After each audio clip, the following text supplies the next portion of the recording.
It was 3:07 a.m. in the Persian Gulf when my marriage ended. I just finished a brutal 14-hour shift, maintaining pressure gauges and sorting drilling logs on the rig. Still wearing coveralls streaked with crude, I collapsed onto my bunk, expecting silence. Instead, I found a text from Christa, my wife of 18 years. "I'm leaving you. Don't bother coming back. I've moved to Palm Springs with Devin. I've taken our money with me." I stared at the screen. Underneath her message was a screenshot of our joint savings account, where $142,000 used to be. The number now read 2 cents. I didn't throw the phone, didn't scream. I just stared for a long minute. Then I typed 2 words. "Sure? Good luck," and turned the phone off. There are moments in a man's life when the noise stops. When betrayal slices so deep that it doesn't bleed, it just leaves silence. That night, I didn't sleep. Just sat there under the buzz of the rig's fluorescent lights, listening to my breathing and the quiet hum of engines miles beneath me.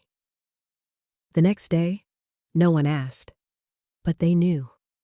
Jackson, my second in command, kept glancing my way during safety checks. Vincent, the rig supervisor, paused in my doorway before lights out. "Everything stable?" he asked. "Everything's under control." And in a way, it was, just not the way Christa thought. She thought she'd left me stranded, but I had a plan she didn't know about. 8 years earlier, after watching a fellow rigger lose everything in a divorce, I'd set up a private holding company, Winterlight Investments, hidden in plain sight. Legit on taxes, invisible in court. My cousin Brendan, a forensic accountant in Houston, helped design it. I'd sent him a 1-line email that night. "Activate Protocol Winter." His reply came 3 minutes later. "Already on it. Say nothing until you're back stateside." I had 2 weeks left in my rotation.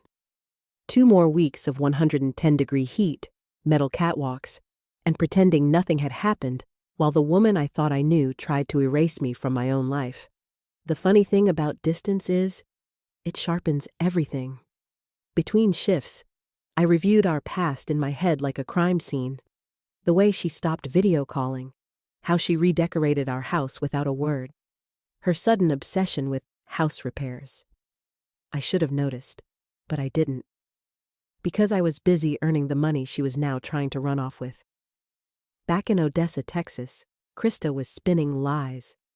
She'd filed for divorce claiming abandonment, hired a cutthroat lawyer named Bradley, and submitted requests for spousal support.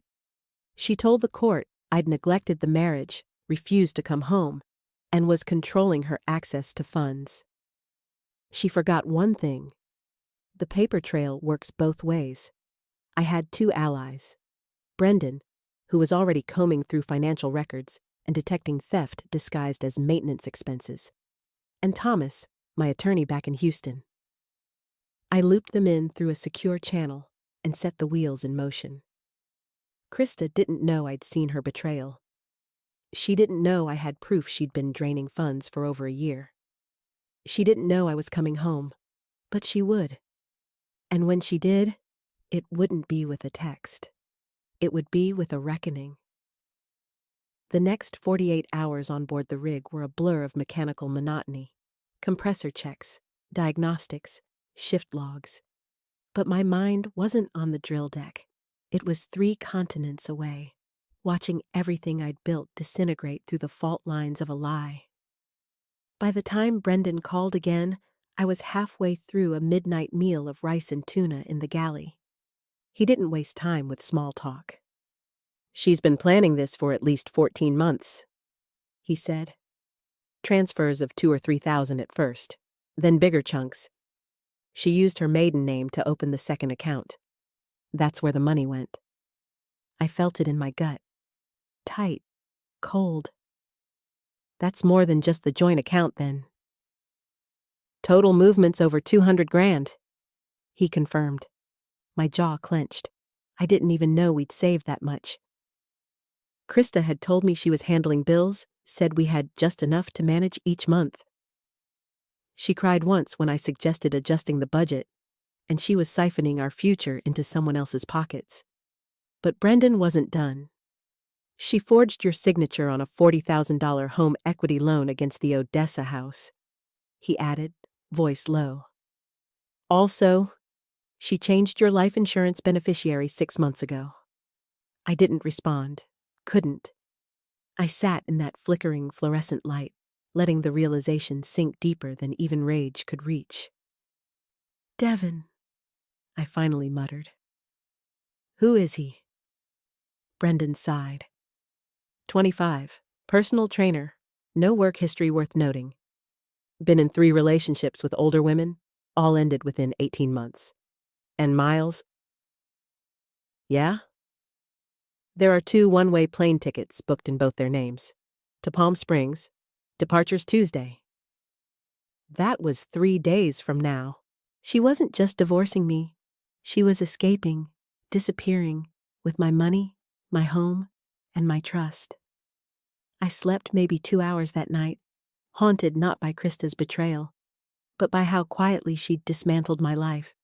Not a storm, not a fight, just a slow fade behind fake smiles and fake bills. But I still had something she didn't know existed. Winterlight Holdings, 8 years of hidden income separate from marital assets, built legally and cleanly. A nest egg meant for retirement or a worst-case scenario. This was that scenario. I finally left the rig 38 hours later, taking a chopper to Dubai, then a red-eye to Houston. Brendan met me at the terminal, handing me a burner phone and a thick folder of documents. She's been calling your old number nonstop since the bank froze her account, he said. Good. She doesn't know you're back yet, he added. Only you, me, and Thomas know. Perfect. Back at Brendan's office, we reviewed the digital wreckage. Text messages between Christa and Devin, synced from her phone to our cloud backup. She never changed the login I gave her. The messages told a full story. Plans for a new life in Palm Springs, jokes at my expense, and one conversation that made my blood run cold. Christa. Bank froze the money. Need Miles to authorize in person? Devin. He's still on the rig for 10 more days. Tell him your mom is sick. Get him to sign something. Christa. He's not answering. Devin. Try harder, or we look at Plan B. Christa. I'm not comfortable with Plan B. Devin. It's just insurance. Accidents happen all the time. My hands didn't shake. They turned to ice. Are these admissible? I asked. Brendan nodded. Backed up straight from her cloud. GPS stamped, I stood. We're going to Thomas. Thomas, my lawyer, didn't flinch when he saw the messages.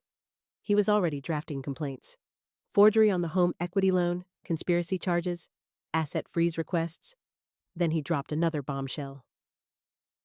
She filed a domestic abuse claim yesterday, he said, alleging emotional manipulation and financial control. That's insane. She wants a restraining order and exclusive rights to your house. I leaned forward. I've been 6,000 miles away for 7 weeks? He nodded. That's exactly what makes it perjury.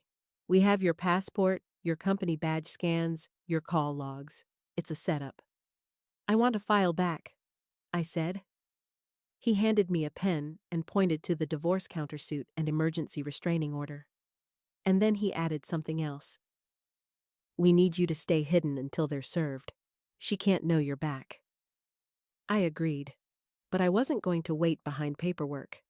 I wanted to see her face. For the next 48 hours, I didn't sleep in my house. Instead, I stayed in a small extended stay hotel on the edge of town, a place Christa would never look. Brendan kept the updates coming. The restraining order was filed, the bank accounts frozen, and our emergency hearing was approved for Friday, 2 days before she and Devin were scheduled to leave Texas. I wanted justice, but I wanted her to see it unfold, to watch her smile collapse when she realized the world she thought she was escaping to was built on lies. and I knew exactly when to strike. Friday morning, I dressed in black slacks and a clean buttoned shirt. Not flashy, respectable, civil. The kind of image the judge would remember. Brendan pulled up at 9 a.m. sharp, handed me an iced coffee, and smiled. She has no clue. Thomas met us at the courthouse, papers in hand, laptop open, exhibits ready. Inside, I saw her for the first time in weeks. She looked tan, confident, her blonde hair styled like she hadn't just tried to erase the last 18 years. Devin sat 2 seats behind her, wearing sunglasses inside like he was auditioning for a music video. She didn't look at me until the bailiff announced my name. Her smile froze, her face twitched, and I swear to God, I saw the fear flicker through her perfectly mascaraed eyes. The hearing began. Thomas calmly presented timestamps of my travel, immigration scans, offshore employment logs, 0 contact between us for nearly 2 months. Then came the texts. A giant flat screen displayed her messages. Try harder, or we look at Plan B. Her lawyer tried to object. No confirmation of identity, she argued, but Brendan produced the phone data, tied directly to Christa's number, and synced to a cloud she'd never deactivated. The courtroom fell silent. Devin fidgeted. Then Thomas dropped the hammer. The defendant forged Mr. Mason's signature on a home equity loan per handwriting analysis by 2 independent experts. The judge's expression hardened. This isn't a divorce case anymore, he said. This is fraud. Christa tried to speak. Her voice trembled. I didn't mean... But the judge cut her off. You and your co-defendant are being referred to the district attorney's office for criminal investigation. As of now, your assets are frozen, and you are restricted from leaving the state of Texas. She gasped. Devin stood. This is insane! The bailiff told him to sit down. They weren't flying to Palm Springs anymore. Outside the courtroom, Thomas pulled me aside. There's more. He handed me a sealed envelope. She filed for credit in your name 2 weeks ago. 2 new credit cards. We're adding identity theft to the charges. I nodded. Inside, I didn't feel joy. I felt relief. Not because she was being punished, but because the truth had finally been heard. Later that night, I returned to my home. The same house she'd tried to take from me. The locks had already been changed. Her things had been removed by court order. The place felt quieter than I remembered, like even the walls were holding their breath. I stood in the middle of the living room, alone, but not broken. And for the first time in weeks, I slept without fear.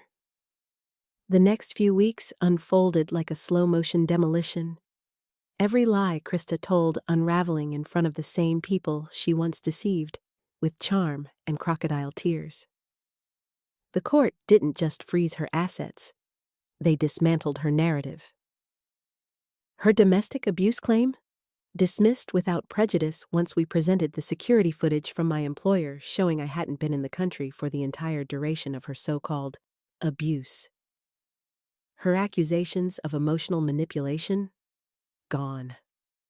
Her lawyer tried spinning it into emotional neglect, but even the judge looked insulted. The biggest blow came when the DA's office opened a formal investigation. She and Devin had used the funds they stole not just for airfare, but to place deposits on a new condo and private gym, both under a shell LLC. That triggered money laundering flags. Devin cracked first. He gave a full statement in exchange for reduced charges. I read his deposition. It made my blood run cold. Christa told me her husband was emotionally distant and verbally abusive. Said he controlled the money. She cried every time she talked about him. I believed her. But I never wanted to hurt anyone. I didn't know the loan was forged. A lie on top of a lie. Christa had painted me as a monster to justify her crimes, and used Devin as her tool. The worst part? She likely believed her own story by the end. I saw her one last time in court. She wore a blazer 3 sizes too big, and makeup she clearly couldn't afford anymore. Her eyes were sunken. The lightness in her walk was gone. She didn't look like someone who lost. She looked like someone who was empty. When the judge handed down the civil judgment, it hit hard. $217,000 in damages. Full restitution of all stolen funds. An additional 5-year lien on any income she made over $45,000 annually. And permanent disqualification from opening credit lines or managing shared assets with any future spouse without court approval. It was over. Not just legally, but spiritually. Back home, I walked the halls she used to decorate. I touched the doorframe where we'd marked my son's height. He was 16 now, staying with his grandparents until this was over. He chose not to speak to her. His choice, not mine. My home felt like mine again, but not because she was gone. Because I had reclaimed the truth, and truth was a slow, hard thing to fight with, but it never wavered. It stood when everything else collapsed. The DA offered her a deal: plead guilty to theft and forgery in exchange for community service, repayment, and probation. No jail, yet. But any misstep in the next 5 years, and it would all come crashing down. She took the deal. Of course she did. Devin disappeared from the state soon after. And me? I started again. Not from scratch. From experience. 6 months after the last court date, the sun rose over my porch in a way I hadn't felt in years. Without tension. Without questions. Just warmth and stillness. My son, Jacob, moved back in after the storm had passed. He was quieter now, but not distant. One night, over dinner, he asked something I never expected. "Dad, do you miss her?" I thought for a long time. "I miss who I thought she was," I said. "But the woman who texted me from across the world to end our life together, number I don't miss her." He nodded once. And that was all we needed. Winterlight Holdings, my backup, my lifeline, became something more. I turned it into a proper firm: asset protection, digital security, and legal prep consulting. Brendan helped draft the framework, and Thomas referred clients. We quietly took on people who'd faced what I had: betrayal, blindside divorces, hidden liabilities. And we protected them before the damage could even begin. My first 5 clients were men and women from all walks of life: oil riggers, nurses, small business owners, even a retired teacher. All blindsided, all burned, all rebuilding, and every single one of them said the same thing: "I didn't see it coming." That became our motto. We turned pain into prevention. Every now and then, I'd get an update about Christa, through legal channels, mostly. She'd missed her first payment on restitution, twice. Got a warning, then a wage garnishment. She tried to open a new business under her sister's name. Caught, fined, she hadn't changed. But I had. Last month, I was invited to speak at a private seminar for offshore contractors. Financial safety nets in extreme risk lifestyles. Halfway through the session, I looked out at 200 men who reminded me of myself. Calloused hands, tired eyes, but hopeful. I told them what I'd learned the hardest way. Your paycheck isn't protection. Love isn't a shield. Paper trails are your best weapon. And never put blind trust in someone who expects you to close your eyes. The room was silent when I finished. Then came the applause. Not for revenge, for resilience. I still keep the phone that got her text. Not because I want to remember her, but because I want to remember that moment when everything ended and something better began. She tried to take everything. What she gave me instead was the chance to rebuild everything I actually needed. Stronger, wiser, mine.